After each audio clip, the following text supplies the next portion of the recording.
This is Jessica Alexander of Sa Nou St Lucia, and you're listening to Caribbean Power Lunch.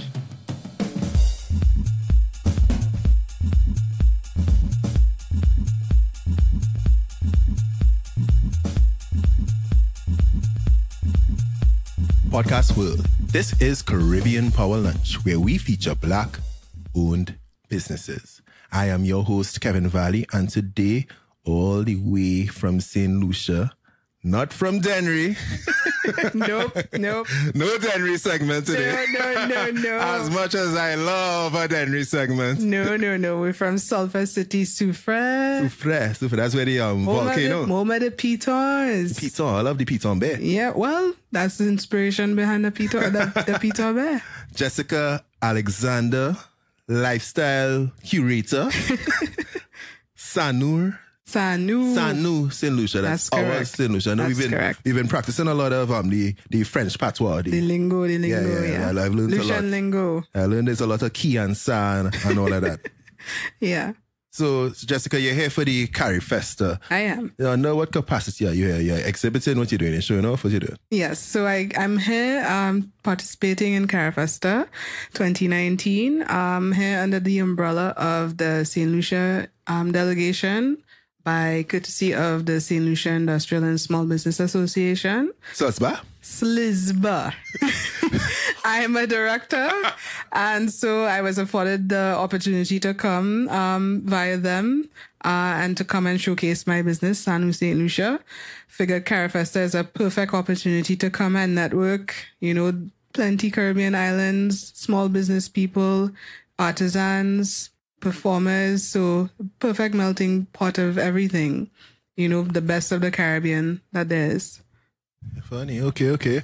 I was in St. Lucia just last month, well, let's say early July. Right. On a little business trip, and it just happened to be around the carnival time. I don't know, it was coincidence. Yeah, right? sure. It was a coincidence, Uh-huh. right? But I got a lot of business stuff. Right. All right.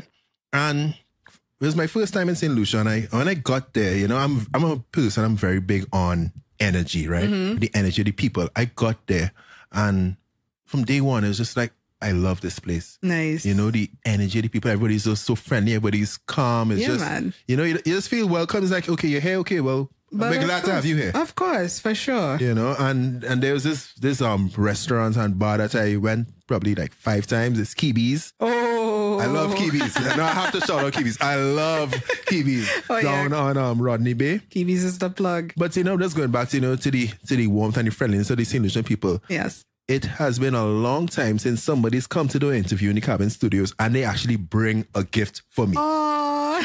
Everybody comes, they drink my rum, and they do the interview. They give me a mouth, say, "I KV, thanks, eh? Let me know when the episode drops." All right, but you took the time, you brought me some chocolate, Yes. some dark chocolate, Yes. 65%, Yes. some tea, Yes. and you brought me some rum. Yeah, man. It's like you know me so well. It's like 2 of my favorite things. Aw. Thank you very much. Sure. And I'm glad that Rankin prepared you and I let you know everything that I like. Big up to Rankin every time. That's hilarious. So, I want to go back, right? So I couldn't find much information on you on LinkedIn, and you said there's a reason for that. Why are you hiding from the social media community? I'm not hiding. I'm being purposefully selective, right? So when I kicked off Sa Nou St Lucia, for me, it was more about showcasing and highlighting the best of St Lucia. And it was not about, pushing myself front and center. It was always more about the products and the best of Saint Lucia. And as time went on and, I started getting more out there and persons wanted to understand who is this person that is so passionately, plugging in for all of this. And then I realized, okay, there was need to kind of step into the limelight a little bit. But, I still want to ensure that it's not me and my, persona overshadowing everything else. So it's not about you. It's not. You see, the name Sa Nou means our. So for me, it's not about, Jessica is the force behind it, but it's more about everybody and everything Saint Lucians. So you're the force, but it's really about the movement. Absolutely. I love it. But I want to know where this comes from though. So I mean, just before we started interviewing, I'm trying to peel back your past a little bit. I'm trying to do my own little research, right? But I realize it's like 2 hours has passed and, it's actually time to start recording. Yes. All right. So I understand you grew up in Soufrière. Yes. Okay. But where does this whole nationalistic pride comes from? Because, I mean, you see many countries come with their whole buy local campaigns and everything, but you decided that, here's what, I am going to put together these gift boxes with only Saint Lucian products. Yes. Right. So, I mean, how do you go about sourcing them? Or you make sure they have a certain quality control? Absolutely. So absolutely. And what is the origin of all this? Like, I have so many questions. Well, for me, growing up in Soufrière, I like I would tell a lot of people, I'm like a bush tush. I grew up barefoot in the bush. My dad was an accountant and he kept a kitchen garden. And you say Denry's bush too? Why you always keep talking about Denry though? But yeah, so I grew up very, like grounded and down to earth, a lot of traditional influence and that sort of thing. So that really has stuck with me and resonates with me.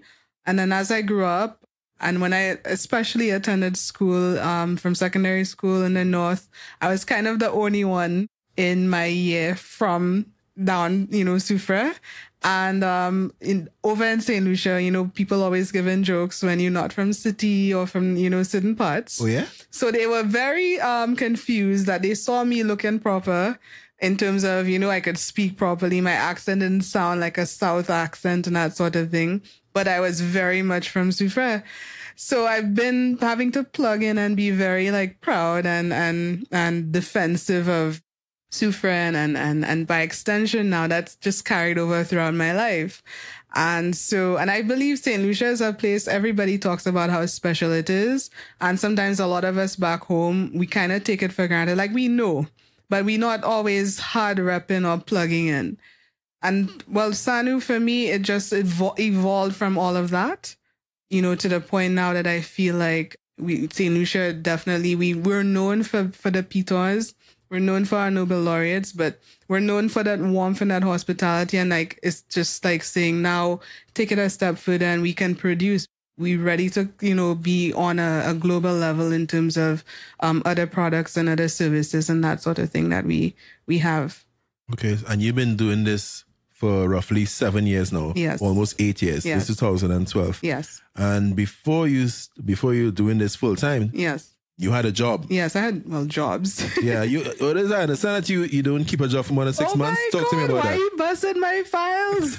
That's what this is about. Oh my goodness. Okay, so for me, I've worked in some very cool jobs. I've been a restaurant manager, been a spa manager, but for whatever reason, I can't put a finger on it. I just always would feel this tug or this itch when it would kind of get to that point where I would always be giving 100%. And I felt like a lot of the times, sadly, it was either underappreciated or it was being overly, I won't say taken advantage of, but you know what I mean. Mm-hmm. And so for me, there's one thing, if I'm trying to, and that's why, like I say with this, when I'm plugging in, I plug in hard. And if I feel like I'm not getting the feeling that it's worth my while, then I don't say shut down, but then there's something that just happens that just kind of becomes like a cutoff point for me. So for me, when I worked for people, I was always very happy and passionate to go as hard as I could.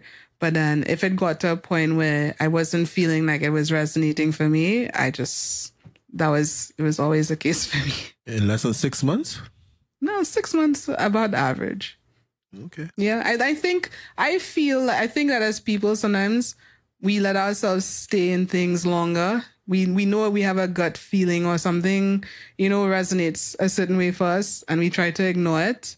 You know how many people I know who are in jobs that say, oh my God, it feels like they're dying or they can't take it. But they figure, you know what, it's a means to an end. And I've never believed in that. So I believe for me, it was just a matter of time before I decided to just take my own course and I just had to figure out what it was. That's really interesting because, most of the times when people stay in jobs they don't really want to be in is because of financial reasons, that's security reasons. Yes. So is it from so long ago that you don't really care about that? Like, whatever, caution to the wind, I'm just going out. Don't get me wrong. I'm not trying to sound like a real renegade, but you see, I tell people my value system. I believe like, peace of mind, sense of purpose, legacy, all of these things play a very key role in what you do as a person. And for me, it's like, I understand, there's the thought that you go to school, you grow up, you get a job, and you assimilate and you get into the flow of what's supposed to entail as you mature and as you grow. But then what happens is a lot of people go through the motions. They get, they do everything. They get, the job, the mortgage, marriage, whatever. And then when they hit 50, 60, then they looking back thinking, what if, or, like coulda, woulda, shoulda. And then it's like you spend the last portion of your life just reflecting and kind of feeling like, a lot of regret. And so for me, I'm like, if anything, I rather do, not like you say, throw caution to the wind somewhat, try and do whatever it is as I'm young and I'm able. And if this doesn't pan out, then, you turn over that stone and you can push on and decide to jump into the whatever it is that will eventually pay your bills or whatever it is, and know that you tried. But at the time, from 2012, started this, and at the time you started quitting jobs after 6 months every minute. Oh my God, don't say it like that. You would have had a couple of children already, right? Well, yes. Yeah. Young children, I think the oldest would have been 4 at the time that you started. Yeah, well, at that time, yes. My firstborn was about 3-4 years old, yeah. So there's that added responsibility, and still, you just put on your Superman cape and... Well, the good thing is, I follow a lot of, there are a lot of people, obviously, especially now. I'm happy that a lot of people have accessibility to that because I didn't have it. That they talk to you about ensuring you have a good support system. You can't just be doing stuff like you mad. And I was fortunate that, I basically had that. I had a partner at the time who was very encouraging, who realized that was what my passion truly was and said, go for it, and was willing to back me up, at that point in time. Right. So for me, it wasn't just, like, okay, I have babies or whatever. And I couldn't have been bothered. I had somebody that was at that time supportive enough to say, okay, go for it. And I had a lot of other people encouraging me to just explore it and see what the potential, behind it was. Okay. So, what actually got this business kicked off in 2012? How do we get started? I know you told me there's a nice little story with your friend from New York. Yes, it's so hilarious. So, my girlfriend, I asked her to send me something over. Actually, it was a swimsuit.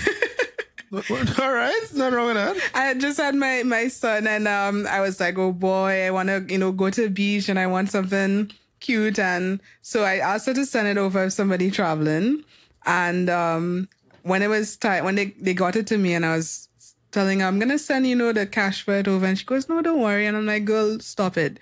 She's like, well, if you want, get me something, and I said, okay, so tell me whatever it is, I'll get it for you. And she gave me her little list. So I start going around everywhere looking for the little things, the little treats and whatever she was wanting. And then when I got everything together, I just had it in like a plastic bag. And she and I are both very artsy. And so I was like, this is not cute. And so I looked around my house at the time, and I put everything into a basket that I had, and packaged it up. Took a picture. Back then it was BBM. And I think I sent it to a few people. I put it as my display picture. She got it, and she started messaging me saying, oh my God, thank you. Then people who were seeing the picture at the time were like, wow, what is this? And I started getting a lot of good feedback. And I just started approaching a lot of different agencies because people were like, go to the hotels, go to this, go to that. And I got a few breaks, of SLHTA. Shout out to Mr. Aziz, Nurani Aziz. He gave me my first break. So people said, hey, you should approach them, and you just said, okay, cool, I'll approach them, just like that? Absolutely. I called up. I said, is it possible? Who do I speak with? and set up the meetings and went with my little thing, did my little pitching, saying, hey, here's what I'm doing. And wow, that's amazing, because lots of time people will display talent or display skill in something, and people are like, hey, you should really go and do this. And you'll say, yeah, okay. Not me. and then they go back to whatever they were doing before, right? Right. You say, okay, cool. Well, I'll set up a meeting, I'll call them. Absolutely. I'll put together some samples and I'll get there. Like, yes, that was it. And that was the first instance.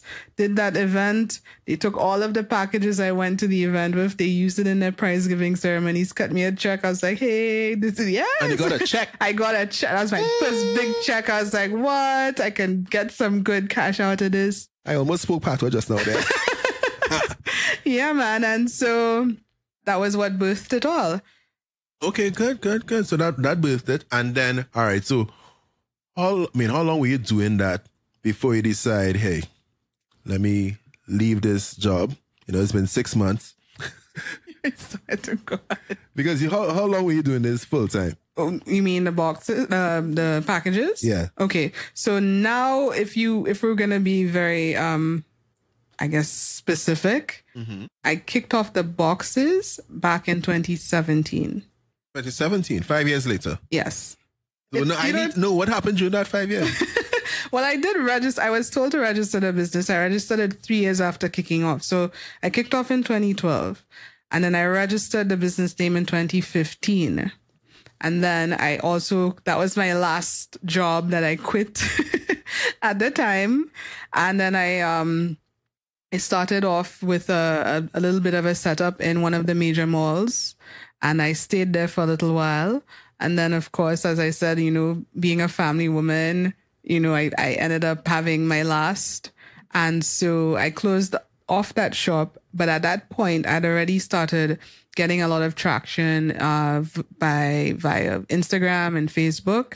And it was also becoming kind of on trend to do a lot of pop-ups. So there are a lot of little events and so on that were happening that I got the opportunity to take part in. And I realized that I could go that route with it. So, so that's been the evolution up to this point. As I said, 2017, after my last, 6 months after having him, I kicked this off, took part in a trade show, used that as a launch pad for the boxes, and never looked back ever since. And then you end up winning some awards. Tell us about that. Well, I got the opportunity to present my business last year for an initiative called Startup Huddle. And by doing that, I became part of the network because they are part of the GN network, the Global Entrepreneurship Network. So there was the opportunity to attend a conference summit in Bahrain, and I was selected to go. Unfortunately, as business goes, there's always the highs and the lows. Mm-hmm. One of the lows for me was getting selected, being chosen to present, but not being able to have gotten funding to have been able to make it over there. Oh. So I was very crestfallen. That was back in April this year. But then I did get a bright spot in winning the Caribbean Startup Summit competition that the U.S. Embassy held for OECS countries. They asked for a 90-second pitch video saying what your business is, why you should get to go. And I got to be one of the 2 persons who won from Saint Lucia to attend. So that was really, really huge and really cool. And so that would have been after you would have been perfecting your pitch from ever since. Well, yes, absolutely. And I'll do you one better. So we were supposed to, because there was a pitch competition as part of the summit. In Barbados? Yes. Unfortunately. That's with my guy Selwyn. Exactly. Right, shout out to Selwyn. All right, Selwyn Cambridge. Yes. So unfortunately, there was a mix-up with the embassy. They didn't realize that they had to register for the winners separately to take part in the pitch competition. So all of us went over to Barbados thinking we were going to be part of the pitch competition. And they were like, no, because you guys didn't get registered, and that sort of thing.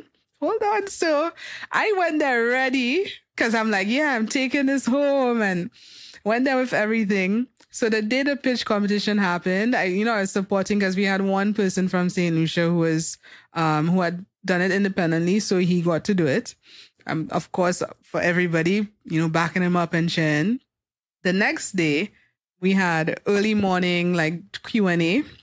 And before it started, I went up to the host and I said to her, I'm just wondering, do you think there's any way, even though the competition took place yesterday, that I could get to still pitch? Because I came ready to do this. You ready to pitch? Exactly. And she goes, you know what? She's like, we're going to start the Q&A. You know what I want you to do? As soon as I say we're willing to take questions and open up the floor for it, shoot your hand up and I'll call on you and you come down and you tell Selwyn you want to pitch. And then I did that. And then Selwyn's like, okay, you have like 2 minutes. So I ran, grabbed a box. Like I'd walked with the box. I grabbed the box. And then I came back, flying back, and I started. And then everybody's like, woo. And then afterwards, people came and like, wow, you did that. And that was really cool. Like, even though there was that adversity of you didn't get to, and anybody else would have figured like, man, I didn't get to, do it. You still took initiative. And that's what Selwyn actually said to me. He's like, this is an entrepreneur. It's like, even though, something happened, you didn't plan or you didn't figure that's what would have been the outcome, you still try to figure out a way around it. And I still got to pitch, and there were Amazon people there, Facebook reps, Netflix, and they were all commending me on making that move. So, yeah. Yeah, Selwyn really loves to make that distinction between entrepreneurs and business owners. It's a whole different mindset, a whole different drive, a whole different purpose and everything. Right. And, it seems like you always ready to pitch. You, absolutely, no matter what the situations, what's going to happen. Jessica, I want to hear you pitch right now. I want to hear you pitch. All right. Sa Nou. All right. Sa Nou St. Lucia. Sa Nou St. Lucia basically is a curating company. We specialize in sourcing and packaging the very best of Saint Lucia in a synergistic and a, I don't know, now you put me on the spot. We make sure we source and we find the very best quality, not just in terms of how it looks, but in terms of what the product actually is.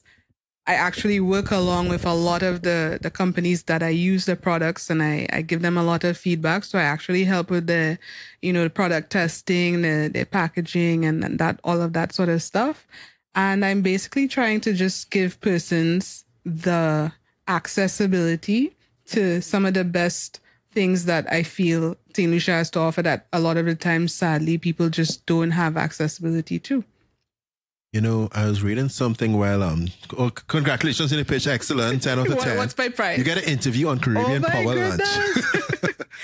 But, yes, I was saying that I read that while researching is that people say that the products that you provide, they have quote unquote international quality. And something triggers inside me when people say, hey, that looks like international quality. Like, as opposed to local quality. So it's local quality, lower quality than international quality.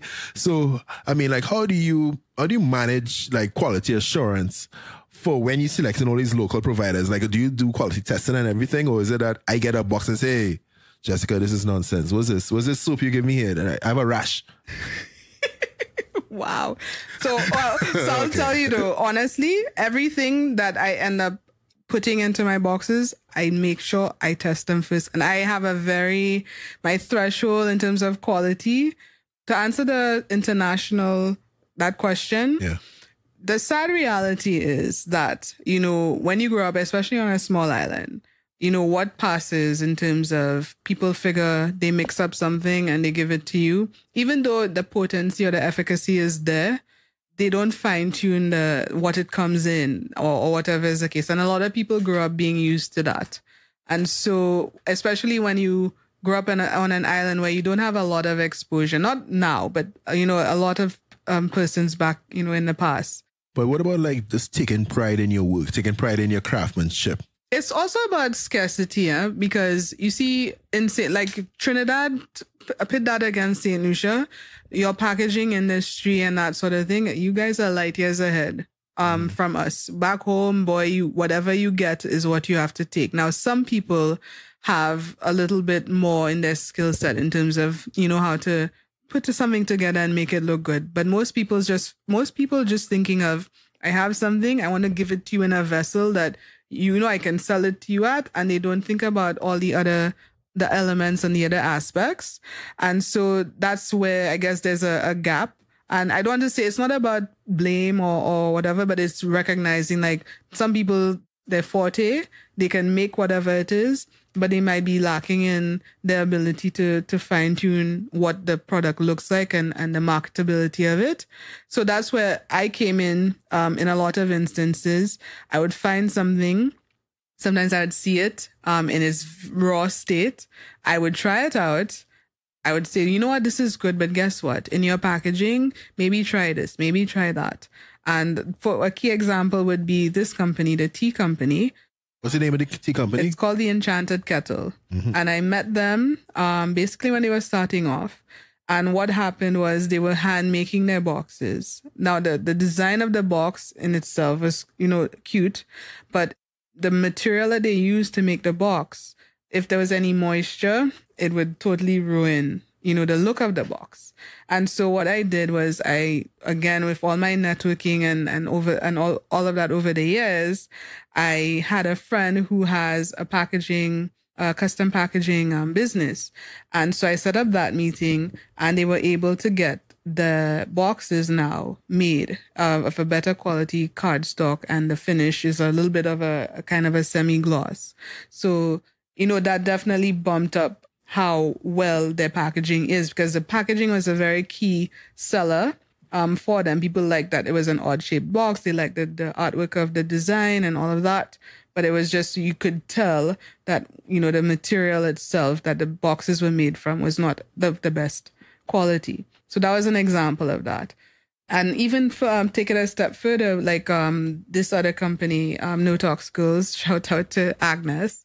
No Talks Girls? No Talks Girls. What does that do? No Talks Girls is let me tell you, this company came out and has taken Saint Lucia by storm. It's someone I met who came and recognized that there was so much potential to create a skincare line using the best ingredients that we had in Saint Lucia. And she, came up with all her formulas and basically needed somebody to create them in large quantity.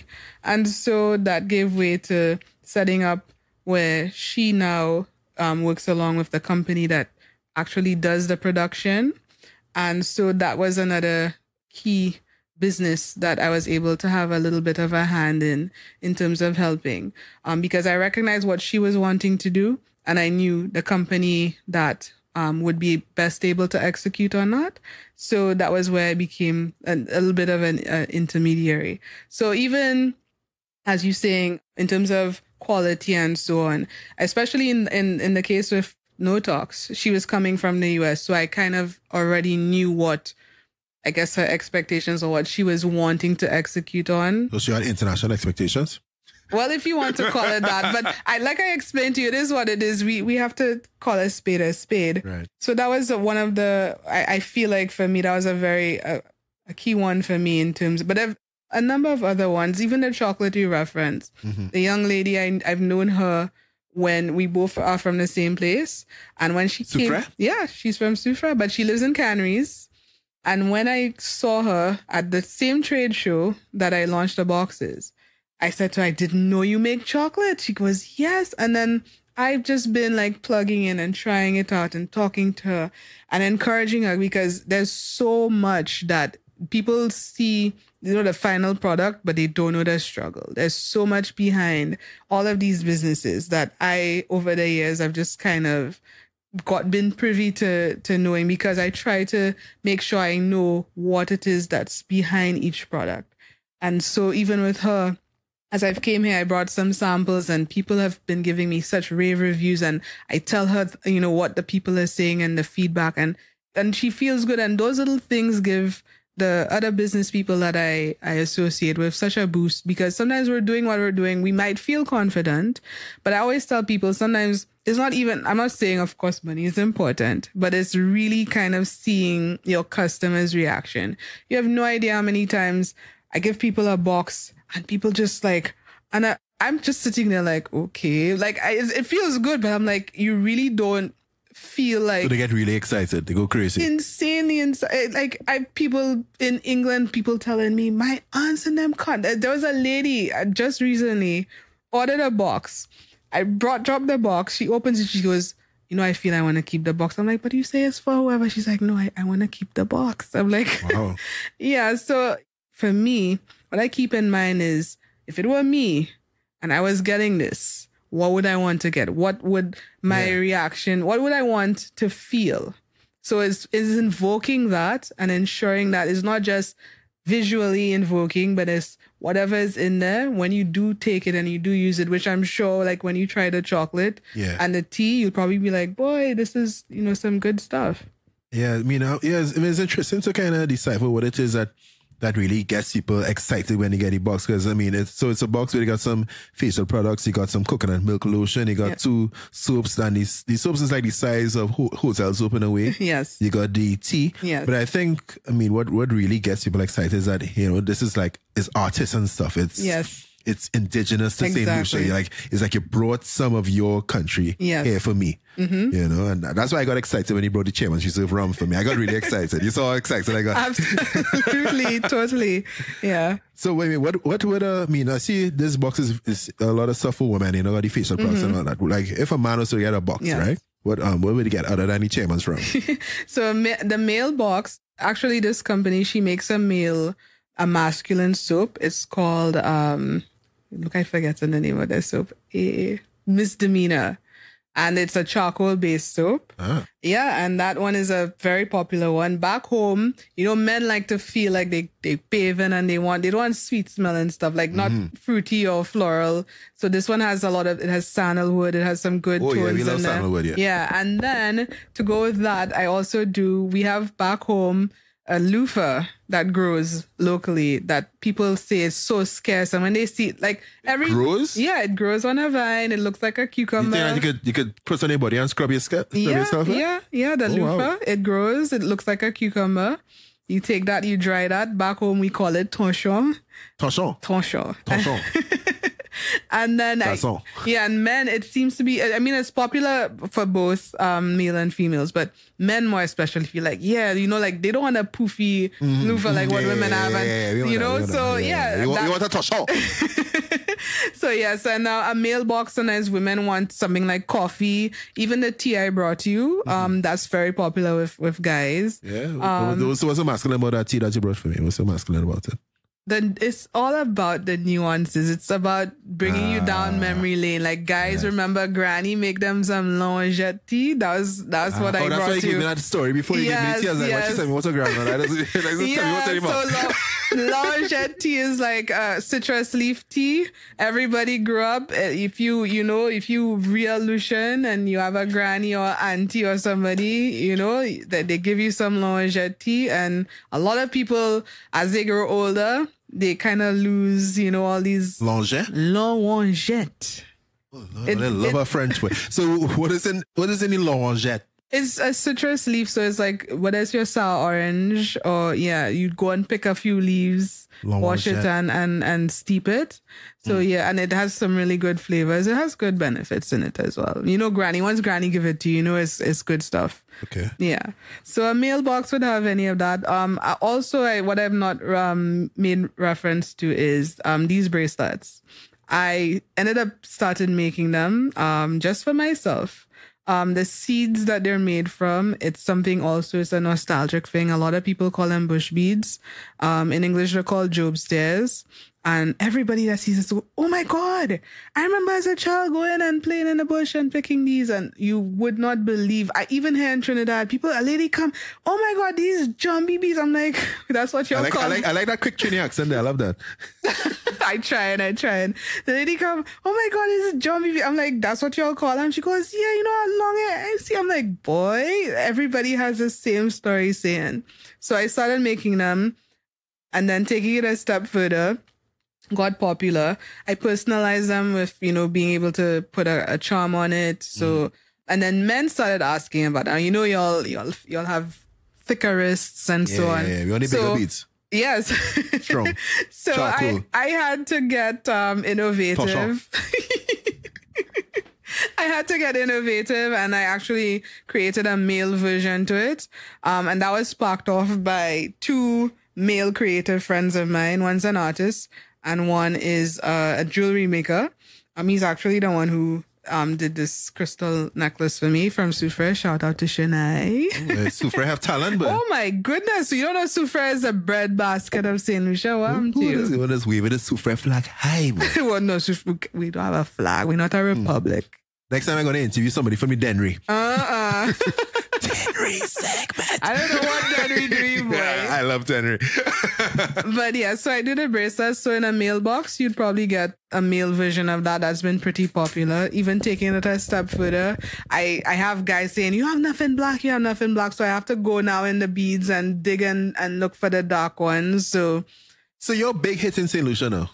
Pretty much. I don't want to, It's okay. You're big hit in Saint Lucia. Yeah, for sure. So, and this popularity, it was all like a grassroots movement. It's all from starting with your friend, going over to these various chambers, and then everybody just see it, and then just word of mouth. Yes. All right. So, how do we scale? So we all in Saint Lucia. We start in Soufre. Mm-hmm. We all in Rodney Bay. We in Castries. All over the place, right? Yes, absolutely. Yeah. And boxes have reached Paris. Boxes reached Bahrain. I just about to ask that. Boxes reached Canada, US, Sweden, all over the place now. Yeah. But that's from the Saint Lucian diaspora? Yeah. Okay. So, absolutely. But how do we get out of the Saint Lucian diaspora and into even, all right, let's just say we go into the Caribbean diaspora. Yes. How do we get there? Well, one of the key things for me was when I attended the summit. When I did the Renegade pitch, that's what I like to coin it as. Renegade pitch. I saw there's a hashtag Renegade pitch. I actually, yes, I love I've coined that. I got feedback there was the Amazon rep and as well as another, she's a business capacity building specialist. Yeah, she has a job title. Yeah, you know already. So she said to me, when she heard me pitch, she asked me a couple of questions. She said, listen, your real market is not in your country. Ooh. You need to have these available globally. She's like, this is a novelty thing. People would pay money for this. And so I'm not going to let the cat out the bag too much, but I'm presently working on getting it to the point where it's basically going to be available to people. The click, Okay, so but on our website, so we could order it online. Not yet, but the website come in in conjunction with some other platforms. I know. I find 7 years. I find we should have a website. I agree. But you know how it is with business, balancing being a mommy and all of that. All right. Yes. No, so don't give me mommy card. Don't give me pressure. So now you're playing the mommy card. You leaving jobs after 6 months, but now you're a mommy. Well, no, that one you can never leave that one. So that one definitely have to play a role, All right, so 7 years in business. We're all over Saint Lucia. Mm-hmm. We at the inflection point where we could going to scale internationally. Yes. We're already distributing to our friends and family abroad in Paris, Germany, or wherever, Switzerland, or what have you, right? I didn't say Switzerland. I reached Switzerland. You didn't say Switzerland? I said Sweden. All right, okay. But it's a matter of time. All right. Yeah. What sort of help and support do you have? Do you have a team in place that's helping do all of this? So what I like to say is that in the entrepreneurial community, we actually have to be each other's keeper. All right. Sister. So, because I'll tell you what, a lot of people have said to me, thank you so much for taking the time, checking out my product, giving it to me raw, telling me, you know what, the quality of your product itself is good, but your packaging is on point, but you need to play around with this, that, or whatever. So for me, I'm still a one-woman show for the most part, but it's a case where I have such a good rapport with the businesses that I work with that they basically, we all are each other's keeper. Do you mentor people and stuff? Unofficially, yes, somewhat. I actually, even with the Startup Huddle initiative that I referenced, when I got to pitch, they gave me this whole surprise thing of the day that I was doing my presentation. They had a gaggle of girls from my alma mater. Shout out to SJC. Wait, hold on. Hold on. Before a what of girls? A gaggle of girls. That's the collective pronoun. I just try and make it sound cute. A little group of girls. I don't want to say group of girls. Is that part of the patois? It's not. That's actually like a proper Yeah, Okay. they're not even like Lucian's probably thinking like, God, girl, what's that? Okay. And what's that school you were picking up? SJC? SJC, St. Joseph's Convent. They had a part of the audience was a little group of young ladies from there. And let me tell you, their feedback afterwards, I swear, because I remember being them. And, we'd have career day or people coming to us and there's always a lawyer or a doctor or whatever. And they said to me, especially it was a few of the girls who were art students and so on. They said, we never have people that decide to go in the creative industry or, that sort of an area that they get to have come and speak to them or that sort of a thing. And the questions, and they were like literally on, and then I'm guessing obviously the fact that I was giving away little tokens, obviously kind of even incited the excitement that much more. So that for me, I was like, wow, coming full circle, having been on the other side of that and seeing now these girls looking at me and feeling like, oh, okay, I'm not wed if I want to go the route of going into, creative field. Because that's what it is. We grow up and our parents, they have the best intentions, but you see when you want to be entrepreneurial. And that's why I said I'm happy now there's so much exposure to content relating to that, because what I wanted to do when I was doing, like I said, thank goodness I did have a partner who understood, because everybody looking at me like, yeah, okay, this is probably like a little hobby, a little itch, a little whatever, and even now still, like, for example, and my mom, she looking at me, yeah, I'll be like, Mom, I go in Trinidad, or I got to go to Bali. She's like, okay, that's nice. That's nice. That's good. That's good. But then, she's still looking at me like, like, is this really going to pan out? Because at the end of the day, she's a mom, and I'm sure she just wants to know that anything I decide to do is going to be worth the while, that I can take care of myself and my kids. So, it's not for the weak-hearted or that sort of a thing. You really have to believe in what it is that you're deciding you want to go and do. So back in 2012, a lot of people were thinking like, okay, this is a little hobby. And I've gotten people who've come and said, you know what? You inspire me, because as much as you've had the little setbacks and, like you say, like certain things, like you'd figure I'm supposed to have a website, etc., etc. It's like they see me still getting up, pushing, grinding, and they see me popping up. They'll see the little features and the little this. Like, I walk around now and people go, you look familiar. I'm like, okay, well, you probably see me maybe Calabash, maybe on this, whatever, this feature. And they're like, yeah, I see. And I've seen. You can't hide anymore, Jessica. You have to stop hiding and step out in the spotlight that you deserve. No, don't say that. Don't say that. Don't worry. Sa Nou can take the spotlight. I'll go in the bush. Barefoot. Exactly. Jessica, you seem to be having a lot of fun doing this. You seem to be like you've been having a lot of fun for the past 7 years. Mm-hmm. But I wanna look and see, all right, what's next? And not just what's next in the immediate step, right? So what I like to do is I like to kind of reverse engineer where I want to end up, right? So if you're looking at your ultimate goal, yes, where you want to end up is when you're 50, whatever it is. All right, tell me what that looks like. Okay, so one of the things I mentioned is legacy, and we've mentioned the fact that I'm a mom. So for me, that is, if you want to say what is the fuel to me being the drive, it would be my children, and not just saying, okay, I create a company. It's kind of a handover, because even the name Sa Nou, I always tell people it's deliberate, because it's a conversation starter. People go, what? What is that? Then I start to break it down. I'm like, that's my patois language, and that's what this translates into. So that's already kind of a little way of preserving a little bit of the Lucianness. And then taking it a step further, like I say, taking something that was traditional like this and presenting it in a fresh way, and people who knew about it liking it, and people who just get into know about it being able to appreciate it. So for me, it's still trying to retain things that the nuances, the Lucianness, but we're carrying it and trying to present it and evolve it. Even the soaps, for instance, I don't have any of it there, but there's the Glory Cedar and certain other soaps. Like Glory Cedar, when I was a child, I grew up, you bathe in that. They take the leaves and they put you to bathe in that when you have skin rashes and stuff like that. Wait, what? That's why I tell you bush tea. The glory who? Glory cedar. They say glory cedar, I think, but it's this very strong scented. It's a tree and it has the leaves, and it's really good for heat rash and eczema and stuff like that.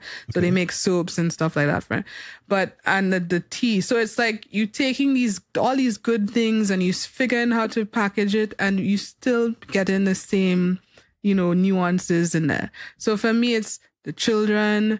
They getting to see, me building something that's pulling from, from my own upbringing, carrying it into a new way, and maybe hopefully giving them something that they figure that there's continuity and their ability to build up and to carry on. And also just giving just everybody, not just Saint Lucians, but anybody who comes to Saint Lucia and falls in love with Saint Lucia, the ability to get their little piece or their little bits from Saint Lucia, and then be able to not just take memories, but also be able to have things that can help them, remember the fondness and the great things that they love about the country. But to finally answer your question, down the line, to me, Sa Nou, take it a step further, is not just about Saint Lucia. And for me, even Carafesta is an attestment to the fact that as Caribbean people, we all have like an underlying similar, there's a lot of things that are similar. Like, even though you might call it something or, whatever is the case, there's always a similarity. Like when I was looking for the coasters this evening. You tell me it's Maxi. I'm like, I confirm. You say you're walking by the coasters.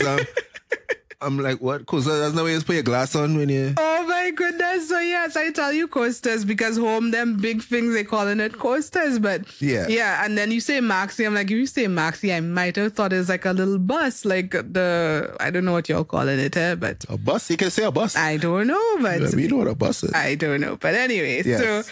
So for me, even the name Island Boxes, the hope is that as time goes by, I can start to pull, like Carafesta for me is very eye-opening because I'm networking with a lot of persons from other islands, and I'm asking them, like, do you export? Do you have it, your products other places, other islands? And hoping that it can be that this is a platform for anybody or everybody. Like, let's say you're a person, you've visited like a number of islands, and you come and you say, boy, when I'd gone to Saint Lucia, I liked Chemans. But when I went to St. Vincent, I'd like this and I'd like that. And then hopefully you can maybe get a little bit and it becomes that. So it becomes Sa Nou Caribbean. Exactly. I'm glad you said it because that's one of the things I've been saying. And a lot of people go like, okay, we'll see how that pans out. Did you register the name as yet? I've not yet, but I'm going to as soon as I get back home. You better hurry. Absolutely. For sure. Okay. Well, Jessica, this has been really great. Yeah. So what I want to do before we wrap is I want to give you open mic, open forum, open platform. Yes. To say anything that you might want to say that we haven't covered as yet. All right. So Sa Nou St. Lucia. Well, you're just ready with that. But of course, always have to be ready. You hear what I tell you? I was ready to pitch. I always have to be ready. All right, let's go. Let me hear it. So Sa Nou St. Lucia, the hope is it's going to evolve. It's going to evolve past it just being, products. For me, Sa Nou St. Lucia is a lifestyle. I live it. I wake up every day. It's not just products. It's what I eat, what I use. I plug in for a lot of, like clothing, even this shirt. This shirt is something that I created because I wanted to have a way to kind of be able to go and represent, for my country without having to open my mouth, and nobody has to hear my accent or ask me where I'm from. So I think that for me, my thinking is however it can translate, that you rep for not just Saint Lucia, but for the region. I think we as Caribbean people, we're so proud, and we have such rich, traditions and cultures and that sort of thing. And for me, that's what I want Sa Nou to translate into, not just Sa Nou St. Lucia, but Sa Nou, the name and the brand and the business, to translate into that. So we're looking at taking over everything. We're going to, hopefully have a publication, a podcast, of course, and maybe in time to come, when you come to Saint Lucia, I tell you, come to my podcast. All right. Yeah, man. So it's definitely trying to cross into all the different areas that, we can bring that Caribbean influence into. Yeah, but I think you'll get it done. You definitely have the drive. Yeah. You have the hustle. You have the grit. Yep. So, I can't wait to see Sa Nou Guyana, Sa Nou, Trinidad. I'm ready. Yeah, man. Podcast world, there you have it. Our Saint Lucia with Jessica Alexander. Thank you so much for having me. Subscribe to Caribbean Power Lunch at caribbeanpowerlunch.com/subscribe. Check us out on Castbox, Spotify, Stitcher, Apple Podcasts, Google Podcasts, wherever you listen to your podcasts. And with that, Podcast World, Saint Lucia, Denry, Super massive. Jessica. Thank you so much. Podcast World, Cabin Studios, we are out.